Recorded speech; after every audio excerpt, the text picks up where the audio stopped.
அல்லேலூயா ஸ்தோத்திரம். இன்றைய தலைப்பு நம் பெரியவங்களில் கற்றுக்கிற ஆலோசனைகள், அவங்க சொல்லும் அறிவுரைகள். அந்த அறிவுரைகளை கேட்டு நாம் நம்மளை கொஞ்சம் நல்வழிப்படுத்திக்கிறது. இதுதான்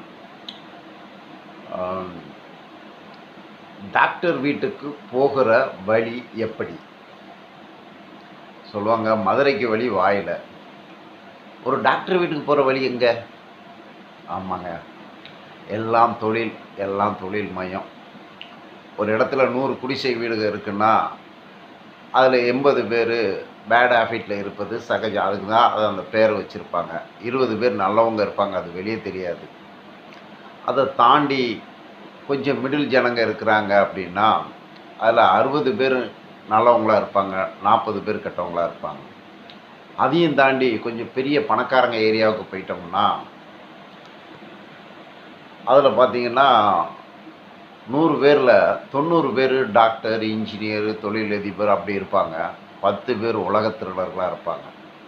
போடாத ரோட்டுக்கு கான்ட்ராக்ட் எடுத்து அதில் கொள்ளையடிக்கிறவங்க, வீக்கான பில்டிங்கை கட்டி விற்கிறவங்க, கிட்னியை திருடுறவங்க, இப்படி ஏகப்பட்ட 2ஆம் நம்பர் தொழில் கோடிக்கணக்கில் இன்வெஸ்ட்மெண்ட் பண்ணி கோடிக்கணக்கில் சம்பாதிக்கிறவங்க எல்லாம் இந்த குடிசையிலோ மிடில் ஜனத்தில் இருக்கணும்னா அங்கே தான் இருப்பாங்க. ஆனால் அவங்க சொல்லுவாங்க, உலகத்தில் அந்த குடிசையில் இருக்கவங்க தான் திருட. அங்கே 20 பேர் நல்லவங்க இருப்பாங்க, அங்கே வெறும் யாருக்குமே தெரியாது. அது 40 பேர் இருப்பாங்க, அது கொஞ்சம் தெரியலாம். ஆனால் இந்த 90 பேர்லாம் நல்லவங்க நினைப்பான், அதில் 10 பேர் உலகத்திலனா இருப்பான். இதுதாங்க உலகம். அப்போது டாக்டர் வீட்டுக்கு வழி என்ன? இதுதான் தலை. நம்ம பேப்பரில் பார்த்தோம்னா டாக்டர் அடிச்சிட்டாங்க அப்படின்னு பார்க்குறோம். ஸோ நமக்கு நாம தான் டாக்டர். இப்போ எனக்கு நடந்த அனுபவங்களை சொல்கிறேன். என்னுடைய கை ஒரு முறை ஆக்சிடென்ட் ஆகி உடஞ்சிருச்சு. இப்போ இந்த விரலை பாருங்கள் எப்படி இருக்குது, இந்த விரலை பாருங்கள் எப்படி இருக்குது, லேசாக இது வளைஞ்சிருக்கும். இது ஒரு முறை அடிபடும்போது இதை சரி பண்ணக்கூடிய சூழ்நிலையும் பொருளாதாரமும் இல்லை. அப்படியே விட்டு அந்த கை அப்படியே தான் இருக்குது, யூஸ் பண்ணிக்கிட்டு இருக்கேன். அதேமாதிரி இன்னொருத்தரை பார்த்தேன், முட்டியோட எலும்பு கிண்ணமே இல்லாமல் இருந்து அவருக்கு பொருளாதாரம் இல்லையா, படுத்து கிடந்திருக்காரு பேட் ஆஃபைட்டில். கொஞ்ச நாளாக அந்த காலை சரியாகி அவர் வண்டியை மிதிக்கிறாரு. இன்னொரு நண்பரை பார்த்தேன், இந்த கையை உடஞ்சி அது கட்டினது லெவல் மாதிரி இப்படி பெண்டாகவே இருக்கும், அவர்களோடு தூக்குறாரு. இப்போ பிரச்சனைக்கு வரேங்க. எனக்கு ஒரு முறை ஆக்சிடெண்ட் ஆகி இந்த கை இந்த மணிக்கட்டில் உடஞ்சி போச்சு. அப்போது நான் ஒரு மார்க்கெட்டிங்கில் இருந்தேன். என்கிட்ட ஒரு குறிப்பிட்ட அளவு காசு இருந்து அங்கே உளுந்து கிடந்த நேரத்தில் ஒரு ஆட்டோவில் தூக்கிட்டு போய் ஒரு ஹாஸ்பிட்டலில் சேர்க்குறாங்க. அந்த டாக்டர், இருங்க இது கெட்டு போடணும், நாங்கள் வெளியில் இருந்தால் டாக்டர் கூடணும், இவ்வளோ செலவாகுனாங்க. அந்த வழிக்கு சரி வழி இல்லை, எங்கே சுற்றுறதுன்னு சொல்லி அங்கே உட்காந்துருந்தேன். அது ஒரு டாக்டர் வந்தாங்க, கெட்டு போட்டாங்க, ஒரு சின்ன அமௌண்ட்டை வாங்கினாங்க, கொடுத்துட்டேன். அதுக்கப்புறம் அந்த ஹாஸ்பிட்டலில் ஒரு பெரிய டாக்டர் வந்தாங்க. வந்து என்ன சொன்னாங்கன்னா 3 சப்ஜெக்ட் சொன்னாங்க. உதாரணத்துக்கு நான் சோஃபா பெட்டு வேலையில் இருக்கிறேன்னா ஒரு சோஃபாவோட கைப்பிடி கிளியும், உட்கார சீட்டு கிளியும், பின்னாடி சாஞ்சிக்கிறது கிளியும். அப்போ என்ன பண்ணுவோம், அவங்க பட்ஜெட்டு கம்மியாக இருக்குன்னா அந்த போனது ரெக்ஸின் வரைக்கும் மாற்றிட்டு மீதி ரெக்ஸினை பண்ணிட்டு சீட்டெலாம் லெவல் பண்ணிட்டு ஒரு சின்ன அமௌண்ட்டு சொல்லுவோம். சிலவங்க இல்லைங்க இதை கலர் மாற்றி கொடுங்க அப்படின்னா அதுக்கு ஒரு அமௌண்ட்டு சொல்லுவோம். இல்லைங்க இதை காஸ்ட்லியான சோஃபாவை மாற்றி கொடுங்கன்னா அதுக்கு ஒரு அமௌண்ட்டு சொல்லுவோம். அவங்களுடைய பட்ஜெட் தரமாக பண்ணிவிடுவாங்க. இந்த மாதிரி தான் அந்த டாக்டர் வந்து இந்த கையை வந்து நம்ம ஆப்ரேஷன் பண்ணோம்னா இந்த விதமாக பண்ணலாம், எனக்கு ஒரு மெத்தடில் சொல்லி உங்களுக்கு இந்த ஒரு அமௌண்ட்டில் நான் சீப்பாக பண்ணித்தரேன், நீங்கள் போயிட்டு 2 நாள் கழித்து வாங்கன்னு சொல்லி மாவு கட்டு போட்டு அனுப்பிச்சி விட்டுட்டாங்க. அப்போ உங்கள் மாவு கட்டு போய் அனுப்பிச்சி படுத்து கிடக்கும்போது அந்த டாக்டர் சொன்ன அமௌண்ட்டை என்னால் கொடுக்க முடியாத சூழ்நிலை. ஆனால் அப்போ மார்க்கெட்டிங் கேஷ் தான் அதை கொடுத்துட்டேன். அதுக்குள்ளே அந்த ஓனர் என்ன பண்ணுறாரு, மீதி காசை கொண்டு கொடுத்துருங்க பிரதர், எப்படியா அட்ஜஸ்ட் பண்ணி வாங்கலாம், அவர் நல்லவர், அவரை பற்றி நான் அப்புறம் சொல்கிறேன். ஸோ காசை கொடுத்துட்டு இந்த நாட்களில் ஓடிக்கிட்டு இருக்கும்போது வழியில் நம்மளுக்கு டாக்டருங்க மாட்டுறாங்க. ஒருத்தர் சொன்னார், இந்த வண்டியில் போகும்போது கையை கிட்ட பார்த்துட்டு, பிரதர் உங்களுக்கு கை உடஞ்சி போச்சு நீங்கள் நினைக்காதீங்க, அந்த கை உடஞ்ச ஃபீலே இருக்கக்கூடாது, அது ஒரு மன வைத்தியம், நீங்கள் எப்போவுமே நடக்கிற மாதிரி நடந்தீங்கன்னா அது கை சீக்கிரத்தில் ரெடி ஆகுனாரு. சரி சந்தோஷம்னாரு. இன்னொரு டாக்டர் சொன்னாங்க, டாக்டர் இல்லை வழிபோக்குறது டாக்டர், அவங்க சொன்னாங்க, பிரதர் இந்த எலும்புகள் உடஞ்சிரும், அதில் வந்து கரெக்டான ஸ்கேன் எடுத்து கரெக்டான பொசிஷனில் வச்சு மாவு கட்டு போட்டோம்னா அது குறிப்பிட்டுக்குள்ள வயசுக்குள்ளே அது செட் ஆகிடும். இது இளம் வயசுக்கு சீக்கிரமாக இருக்கும், வயசானவங்களுக்கு லேட்டாக செட் ஆகும். இது சீக்கிரத்தில் ஆகராது, குறிப்பிட்ட நாள் ஆகும் அப்படின்னு அவங்க ஒரு டாக்டராக சொன்னாங்க. அப்புறம் இன்னொருத்தர் சொன்னால், எனக்கு ஆப்ரேஷன் பண்ணோம், இந்த பெரிய டாக்டர்கிட்ட போனோம், இவ்வளோ பெரிய அமௌண்ட்டை கொடுத்தோம், இப்போ எனக்கு 10 நாளிலே 10 கேஜி வெயிட்டை தூக்குறான், அந்த அளவுக்கு அதுக்கு கேரண்டின்னாரு. அவருக்கு பண வசதி இருக்கார், செலவு பண்ணிக்கிட்டாரு, தப்பு இல்லை. ஏன்னா எல்லா மனைவிகளுமே வந்து எங்கள் வீட்டுக்காரரு இவ்வளோ அமௌண்ட் சம்பாதிக்கிறாரு, கம்மியாக கொண்டு வந்தாலும் நான் குடும்பம் நடத்தணும்னு சொல்கிறது. நம்ம அமைச்சர் சேகர் பாபு ஐயா ஒரு முறை பேட்டியில் சொன்னாங்க, எங்கள் வீட்டம்மா இவ்வளோ காசு கொடுத்தாலும் அதுக்குள்ளே குடும்பம் நடத்துவேன், எனக்கு இந்த வாழ்க்கை சந்தோஷமாக இருக்குனாங்க. அப்படி எல்லா மனைவிகளும் இல்லையே. ஸோ எல்லாருமே பத்தலைங்கும்போது டாக்டர் மட்டும் என்ன பண்ண முடியும்? அவங்களுக்கும் தேவைகள் இருக்க தானே செய்யுது. அப்போ இந்த டாக்டர் இதை சொல்லியிருக்கும்போது, இந்த படுத்து கிடக்கும்போது இதெல்லாம் நான் ஆலோசனை கேட்டுக்கிட்டேன், இந்த கை உடைஞ்சதெல்லாம் பார்த்துக்கிட்டேன். அப்போ அந்த அமௌண்ட்டு கொடுத்து என்னால் செலவு பண்ண முடியாமல் இன்னொரு சித்தா டாக்டரை ஒருத்தரை என்கிட்ட பஸ் பாஸ் இருந்து போய் பார்த்தேன். அவர் அந்த கட்டெல்லாம் அவுத்துட்டு ரீஃபிட்டிங் வச்சுட்டு, நானும் இதுக்கு படிச்சிருக்கேன், நீங்கள் இங்கிலீஷ் மாத்திரை சாப்பிட்றீங்களா சித்தா மாத்திரை சாப்பிட்லான்னு கேட்டால், அன்றைக்கி எனக்கு சூழ்நிலைக்கு வந்து இங்கிலீஷ் மாத்திரையை கொடுங்கன்னா அதை எழுதி கொடுத்தாரு. அதை கொடுத்துட்டு ஒரு கட்டு போனேன், 2வது கட்டு அவர் கட்டால் அவர் அசிஸ்டண்ட்டை வச்சு கட்டினார். அந்த பையன் கட்டி விட்டுட்டு நான் அந்த மார்க்கெட்டிங்கில் அந்த உடஞ்ச கையை வச்சுக்கிட்டு பேக்கை தூக்கிட்டு போகும்போது அந்த பையன் கட்டின கட்டி எனக்கு என்ன ஆச்சுன்னா லூஸ் ஆகிடுச்சு. அந்த கெட்டு போடும்போதெல்லாம் பல பேர் சொன்னாங்க, அதை அரிக்கும், அதில் குச்சியை விட்டு நோண்டிக்கிட்டே இருக்கணும், அந்த மாதிரிலாம் பிரச்சனை வரும் அப்படி இப்படின்னு ஒவ்வொரு டாக்டரும் ஒரு ஆலோசனை கொடுத்தாங்க. ஸோ அந்த கையை என்ன பண்ணி லூஸ் ஆன உடனே நானே என்ன பண்ணேன், தூக்கி அவுத்து பார்த்தேன். கை வலி குறைஞ்சிடுச்சு, ஆனால் கை அப்படியே தொங்குது. இப்போ பார்த்தா தெரியும், இந்த மணிக்கட்டைக்கு இந்த மணிக்கட்டைக்கு இது வந்து ரொம்ப கொஞ்சம் சென்சிட்டிவ், ஏன்னா மூமெண்ட் ஏரியா. அப்போ பக்கத்து வீட்டிலேருந்து சொல்கிறாங்க, நீ ஏன் கெட்ட அவுத்தாத, அப்படியே நின்று போச்சுன்னா பெருசாக இன்னும் ஆளுக்கு பயமுறுத்துனாங்க. என்கிட்ட தான் துட்டு இல்லையே, நான் தான் வறுமையில் இருக்கிறேனே. அப்போ உடனே நான் சொன்னேன், கையே துண்டானாலும் என்ன பண்ணுறது, மண்டையை உடஞ்சி எனக்கு செத்து போயிருந்தா என்ன பண்ணுறது, ஆக்சிடெண்ட் ஆச்சு, கை உடஞ்சி போச்சு. சரி, அவங்க கெட்டுற மெத்தடை பார்த்தேன், தேங்காய் வாங்கினேன், நல்லா கையில் அப்ளை பண்ணேன். அவங்க எப்படி வைப்பாங்களோ அதே பொசிஷனில் கம்பை வச்சு நானே கட்டி பக்கத்தில் ஒரு அக்காவை கூப்பிட்டு கொஞ்சம் டைட்டாக கட்டிக்கிட சொன்னேன். நல்லா தான் இருந்துச்சு. ஆனாவது ஆகலைன்னா போகுது அப்படின்னு சொல்லி பாட்டுக்கு டெய்லி ஒரு நாள் விட்டு ஒரு நாள் இல்லை, அப்படி எனக்கு டைம் கிடைக்கும்போது அந்த கையை நானே கட்டி பண்ணிக்கிட்டு இருந்தேன். இது இடது கை உடஞ்சி போச்சுங்களா, இது வலது கை தான் இருக்குது, இதில் தான் சாப்பிடணும், இதில் தான் கழுவணும். அப்போ லுங்கி என்ன பண்ணுவேன், அரணா கயிறை கட்டிக்கிட்டு அதுக்குள்ளே சொருகிக்கிடுவேன், பேண்ட் இந்த ஒத்த கையிலே போட்டுக்கிடுவேன். மோஷன் போகும்போது என்ன பண்ணுவேன்னா, பேப்பரை சுருட்டி இந்த லுங்கிக்குள்ளே சொருகிக்கிடுவேன். மோஷனில் போய் பாத்ரூமில் இருந்துட்டு என்ன பண்ணுவேன், பேப்பரை தண்ணியில் முக்கி அதை க்ளீன் பண்ணி போடுவேன். அவங்க வேறு சண்டைக்கு வந்துட்டாங்க. ஹவுஸ் ஓனர், நீ வேறு ட்ரைனேஜ் அடைச்சிக்கிட்ட போட்டால் அதுக்கு 4000 செலவாக்குனாங்க. எப்படியோ அட்ஜஸ்ட் பண்ணி அந்த இதுலேருந்து ஸோ கை ரெடி ஆகிட்டு. அப்போது பல பேர் டாக்டரில் சொன்னாங்க, இந்த கையோ காலோ எலும்போ உடஞ்சிருச்சுன்னா உடம்பு நல்லா ஹெல்த்தாக இருக்கும்போது ஒரு ப்ராப்ளம் இருக்காது, ஹெல்த்து குறையும் போது அந்த அடிப்பட்ட இடங்கள்லாம் வலிக்கும்பாங்க. இப்போவும் நானும் எதையாவது தொழில் பண்ணும்போது லைட்டாக பெயின் எடுத்துச்சுன்னா உடனே அந்த தொழிலேருந்து ரிலீவ் பண்ணிவிடுவேன். ஸோ கடவுள் நல்லா தான் வச்சுருக்காரு, கை வச்சுட்டுருக்கோம், போயிட்டுருக்கேன். எனக்கு செலவு இல்லாமல் நானே என்னையை சுற்றிக்கிட்டு இருக்கேன். பல பேரை பார்க்கும்போது கை கெட்டியே இந்த இடத்துல புண்ணாகி ப்ராப்ளம் ஆனவங்களாம் நான் சந்திச்சிருக்கேன், பார்த்துருக்கேன். இது ஒரு டாக்டருங்களா. 2வது எனக்கு கொஞ்சம் ஹார்டு ஒர்க்கு. அந்த டைமில் இந்த கழுத்தில் வந்து திடீர் தலை இப்படி கிருன்னு சுற்றும், அப்புறம் நின்றுரும். பயந்துட்டு ஒரு டாக்டர்கிட்ட போனோம். அதுக்கு பல பேர் போட்டிருப்பாங்க, இந்த காலர் மாதிரி ஒன்று கழுத்தில் இப்படி, அதுக்கு தான் போடுவாங்களாம். அப்போ அந்த காலர் போடணும் டேப்லெட்டை கொடுத்துருக்கும்போது என் ஃப்ரெண்ட்ஸுக்கிட்ட சொன்னேன், ஏன்னா அவங்க தான் நம்மளுக்கு டாக்டராக மாறினாங்க. அவங்க சொன்னாங்க, அண்ணே அது ஒன்றும் இல்லைண்ணே, நம்ம உடம்புல இருந்து நரம்பு மண்டலம் மண்டைக்கு போகும், அதில் சின்ன நரம்பு வழியாக பிளட்டு போகும். அந்த பிளட்டு வந்து போகிறது கொஞ்சம் நரம்பு சுருங்கி தடை போடும்போது நம்மளுக்கு தலை சுற்றும், ஆனால் நம்ம செத்து போயிட மாட்டோம், செத்து போகிற மாதிரி ஒரு ஃபீல் இருக்கும். அது உடம்பு வீக்னஸ் தான் காரணம், நீங்கள் நல்லா சாப்பிடுங்க, நல்லா ரெஸ்ட் எடுங்க சரின்னாங்க. பெருசாக ஒன்றும் சாப்பிடலைங்க. டெய்லி சாயந்தரமான 2 முட்டையை வாங்குவேன், வெங்காயத்தை வெட்டி பொடி மாஸ் மாதிரி போட்டு சாப்பிட்டு ஒரு 5 ரூபா ஹார்லிக்ஸை வாங்கி குடிச்சிட்டு அப்படியே கொஞ்சம் ரெஸ்ட் எடுத்தேன். இப்போ பாருங்கள் அந்த காலரே இல்லை. இப்போ நான் அந்த காலர் போட்டு போகிறவங்கெல்லாம் அப்படியே பார்ப்பேன், ஓ இவங்க இதுக்கு தானே காலர் போட்டாங்க. அப்போ நமக்கு நாம தான் டாக்டர். ஸோ ஒரு கை ரெடியாக இருக்குது, ஒரு கழுத்து ரெடியாக இருக்குது. அப்புறம் தைராய்டு இந்த இடத்துல வீங்கிட்டு பயங்கர பெயினாக இருந்தது. டாக்டர்கிட்ட போனேன். அவங்க இது சில டைம் பிரச்சனைகள்லாம் வந்தால் இது வந்து ஆப்ரேஷன் பண்ணணும் அப்படின்னு அவங்க மெத்தட்ஸாக சொன்னாங்க.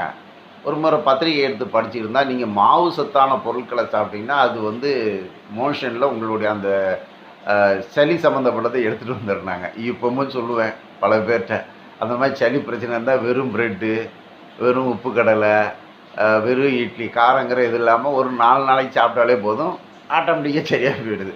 தைராய்டு பிரச்சனை சரியாக போச்சா? இதை விட ஒரு கொடுமையான விஷயம், சென்னைக்கு வந்த புதுசில் நான் தனியாக இருக்கேன், யாரும் கிடையாது, மார்க்கெட்டிங் வேலைக்கு போனால் அனுபவமும் கிடையாது. சைக்கிளில் ஒரு பொருளை எடுத்துக்கிட்டு கடை கடையாக சுற்றுற வெயில் காலம். அப்போ சரியான சாப்பாடு இல்லாமல் தண்ணி இல்லாமல் என்னாச்சுன்னா த்ரோட்டில் தொண்டை வந்து புண்ணாகி இருந்திருக்கு. திடீர்னு நான் போயிட்டு இருக்கும்போது இருமல் வந்துச்சு. இருமல்னா ரத்தமாக வருது.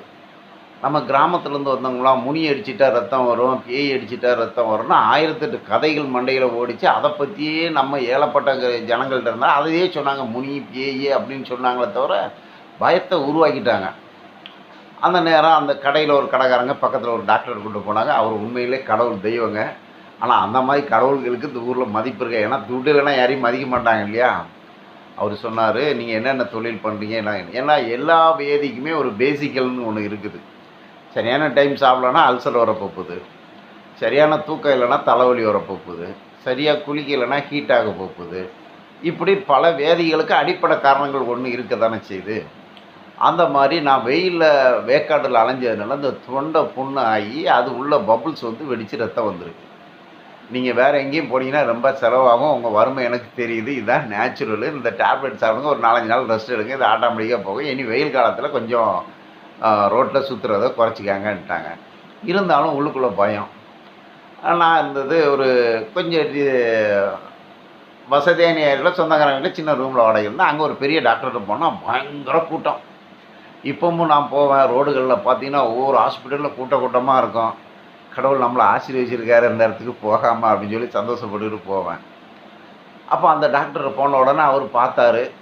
இந்த டாக்டரை பார்த்தா மறுநாள் ஒரு சந்தேகத்தில் ஒரு வேறு எதுவும் பிரச்சனை இருக்கும்போது சந்தேகத்தில் 4 பேர் சொன்னாங்கன்னு போயிட்டேன். அவங்க உடனே அந்த டெஸ்ட்டு இந்த டெஸ்ட்டுன்னு ஒரு 4-5 டெஸ்ட்டு எழுதி கொடுத்தாங்க. அங்கேயே இருந்துச்சு. அந்த டெஸ்ட்டெல்லாம் எடுத்துகிட்டு பார்த்தா ஒன்றும் இல்லை, நார்மல்ட்டாங்க. அப்போ என் மனசில் சொல்ல போனால் இதுவும் ஒரு வகை தொழில். இப்போது பல கோடி ரூபாய் செலவு பண்ணி ஒரு டாக்டர் படிக்கிறாங்க அப்படின்னா, என் பிள்ளை டாக்டரு, இப்போ ஒரு பெண்ணா டாக்டரை படிக்க போகிறேன் மனசுக்குள்ள சொல்லுவேன், சரி நீயும் கொஞ்சம் அதிகமாக சம்பாதிக்கிறதுக்கு ஆசைப்படுற, நான் இந்த டிபார்ட்மெண்ட்டுக்கு போகிறேன், ஓ நீ அதிகமாக சம்பாதிக்க ஆசைப்படுறா, எல்லாமே ஆசைகள் தானே. அப்போது எனக்கு அந்த முதல்ல இருக்கிறது தெய்வம், ரெண்டாவது இருக்கிறது தொழில். அவர் தொழிலை கரெக்டாக பண்ணுறாரு. அவர் அத்தனை டெஸ்ட்டு பண்ணார், அவருக்கு தெரியாத என்னுடைய சிம்டம்ஸ் அவர் சொன்னது, அவர் தொழில் பண்ணுறாரு.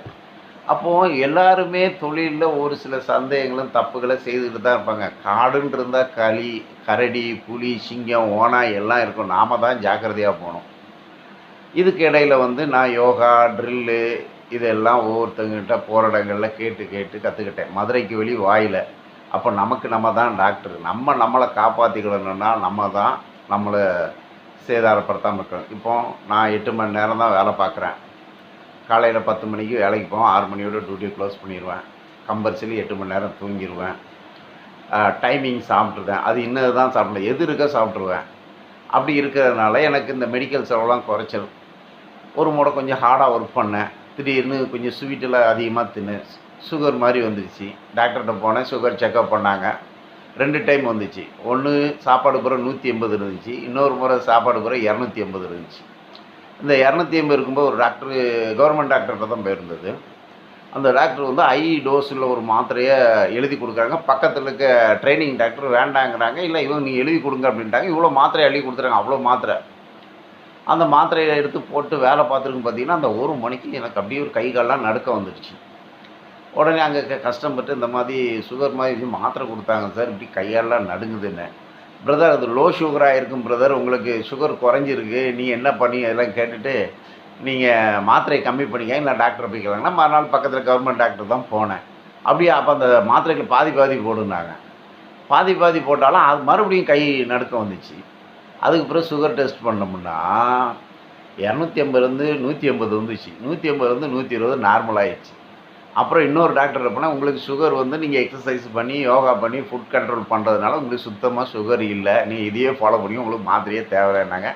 இது வரைக்கும் மாத்திரை தேவையில்லை. இப்போ நம்ம காலையில் டைமிங் நல்லா ஃபுட்டு சாப்பிட்றோம், டைமிங் தூங்குகிறோம், டைமிங் எந்திக்கிறோம். எல்லாமே இருக்கிறதுனால ஒவ்வொரு ஹாஸ்பிட்டலில் கூட்டமாக இருக்கும்.